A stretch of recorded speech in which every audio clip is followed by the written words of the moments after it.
Welcome back to another episode of Simply Robotics, the podcast, a podcast exploring the animation industry one episode at a time. I'm your host, Monique, and I'm joined by Jaren once again, and we are going to be recapping episode 5 of Disney/Marvel's What If?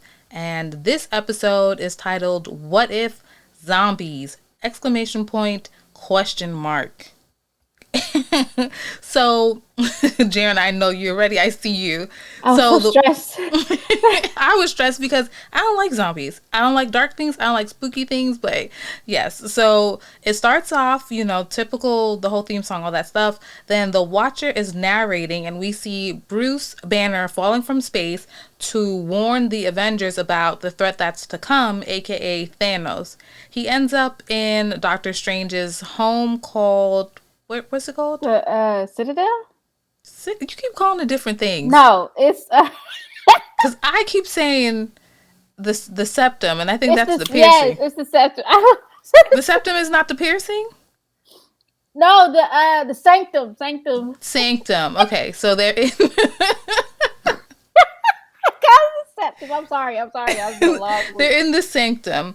Well, he's in the sanctum. He crashes into the stairs. He steps out and he's looking around and he's like, am I too late? So he's trying to turn it into the Hulk, but the Hulk doesn't want to come out.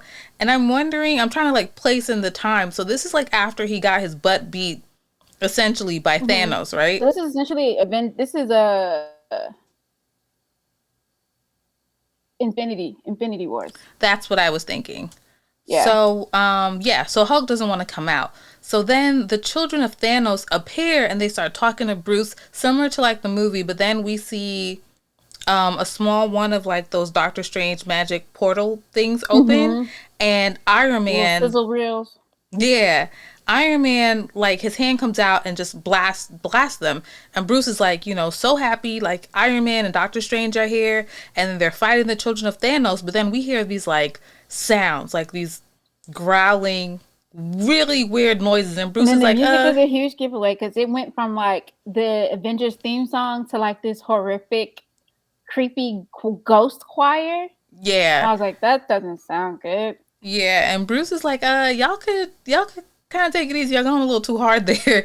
And then Stark turns around and we see he's a zombie along with Doctor Strange and Wong. And I'm just like, oh, God. We're just, again, as we've been saying every episode, they're getting straight to it. This is just a couple minutes in, full-on zombie. So Strange's cape actually comes to help Bruce. And then we see a swarm of gnats or something like that attacking. It was ants. Oh, it is ants. So they're flying ants? I think she made them really small, and then they got big after they cannibalized the zombies. So they're attacking the zombies, and then we see that it's Hope from Ant-Man appears, and she blasts Tony, basically decapitating him before he could fire at her. And then the other, she makes the ant giant, big, whatever. And an ant eats his head. And I was like, that's kind of gross. So yeah, so at this point we're 5 minutes into it, and I'm I know this episode's about to be a lot for me.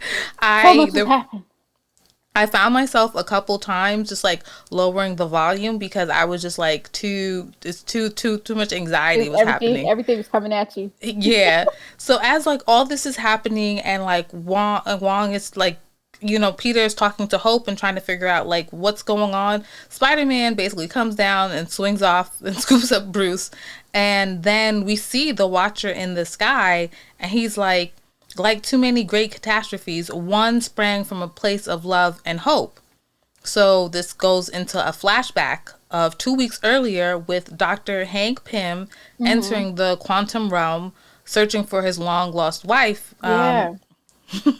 But in this universe, Janet Van Dyne, she contracted a quantum virus that corrupted her brain. So when she finally reunites with him in this quantum realm, she does a turnaround, and we see she's a zombie. It's doing these horror movie tropes, the zombie reveal, basically, where they there's a lot of them in here. In. Yeah. Yeah, so she attacks Hank and they get in the ship and they come back to whatever reality, and they the Watcher says like, alas, Hope Van Dyne's, long awaited family reunion was not what she expected. And Hope opens the vessel, and then basically it's almost like a jump scare. Her parents jump out, she shrinks down. Ant Man, Scott, wasn't as quick, so they attacked him. And I was like, And they do like like, the epic like hand slap against the glass, and that's his instantly doom. yeah. So the Watcher's continuing, and he's like, in within 24 hours, the entire Pacific Northwest is infected, and Like this we're virus takes off fast. Like they change fast. yeah, yeah, they do. And we see there's zombies on the Golden Gate Bridge, and then they cut to the Avengers arriving, and you're like, oh, cool, the Avengers. And then the Watch is like, ironically, it was the Avengers' heroism that sealed humanity's fate. And I was like, what? And he's like, and then we see a very small Hank bite Steve Rogers on the neck, and then he grows to like normal size and attacks him. And the Watchers like, because once Earth's mightiest heroes joined the infected, no one else stood a chance unless, of course, they knew the rules. So at this moment, the Avengers are being attacked by the zombies. They're being bitten, and you're just like, well, okay. Can we talk about the fact that not only are we dealing with zombies, we're dealing with zombies that are aware. Usually the zombies are just like they're dumb, they don't speak, they don't retain any knowledge, they just want to eat everything. Mm-hmm. These zombies, each superhero that gets infected retains the knowledge that they have powers.